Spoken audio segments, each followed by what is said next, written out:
So this is the astrological forecast for the sign of Leo for 2023. It's not going to be too bad a year, folks. You're one of the two easiest signs of the zodiac to be. This doesn't mean it's going to be an easy year, but it does mean that most of you aren't going to be getting hammered that badly. There's going to be a few ongoing periods of what I call itchy and scratchy, pain in the rectum. But there's nothing serious coming up, nothing crucially major, no massive flashpoints. Let's have a look. Let's see what's going on. Firstly, the annual full moon in Leo will be on the 5th of May. And this is going to be directly impacting on those of you born around the 9th of August. But it's not a big deal. It's not really what I call a difficult full moon. The annual new moon in Leo will be on the 16th of August. And that's going to be interesting. It's likely to bring a few flashpoints into many of your lives. It's a time of unpredictability and change. Mercury will move into Leo on the 11th of July, and it will stay there for 15 days, leaving on the 28th of July. So mid-July, mid-late July, definitely the best time for travel, contracts, negotiations, writing, anything involving the written word or the spoken word. Now, Venus is going to do its retrograde thing in Leo. And Venus is going to be in Leo for a long time. Venus will move into Leo on the 5th of June 2023. It'll then stand still and go retrograde on the 23rd of July. And then it will stand still and start moving forward again on the 4th of September, before finally leaving Leo on the 9th of October. So during this time, we're going to see Venus stop being the morning star and start becoming the evening star. So basically, Venus is going to be with you from the 5th of June to the 9th of October. That's 17 weeks. And bearing in mind, Venus is normally in your sign for 4 to 5 weeks at a time. So this is unusual. It's unlikely to have any profound effect, although some of you will have a bigger impact on this than others. And by some of you, I mean those of you born from, say, the 5th to the 19th of August. If Venus will affect anyone, it will affect you. Not in any challenging way, I suspect. It just may add a little bit to the sugar content and the waistline. So forewarned is forearmed. Mars will pass into your sign on the 20th of May and leave on the 10th of July. That should be rather nice, and I particularly recommend the period of the first week of July. For many of you, it's a great time for lovers. It's a great time for romance and relationships. That's a lovely one. While Mars is in Leo, and let me repeat those dates again, 20th of May to the 20th of May to the 10th of July. Yeah. Mars is going to pass over the sun of every single one of you during that 7-week period, 8-week period. So you will get a lot of energy. Use it so that it doesn't use you.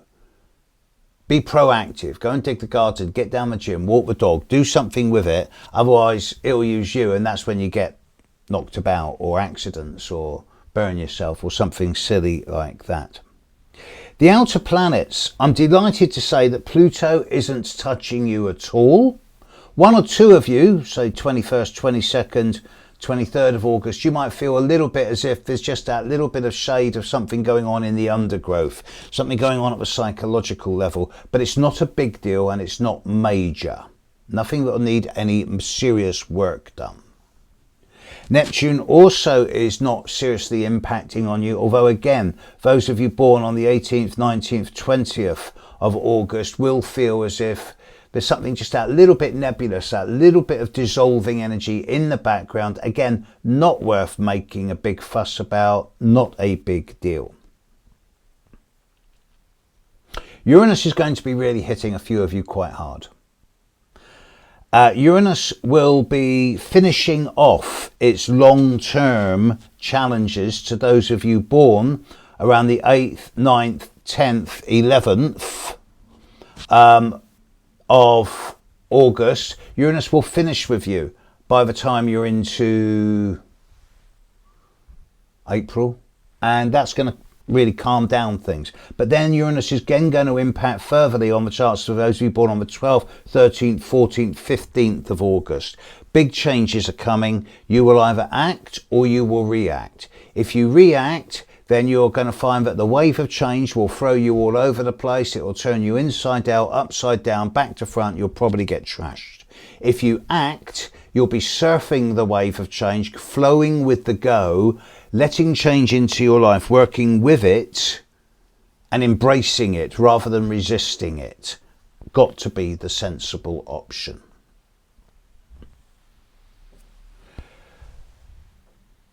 Saturn starts the year in your opposite sign, and Saturn is going to be opposite the Sun of those of you born from the 16th of August through to the 23rd of August in the first 9 weeks of the year.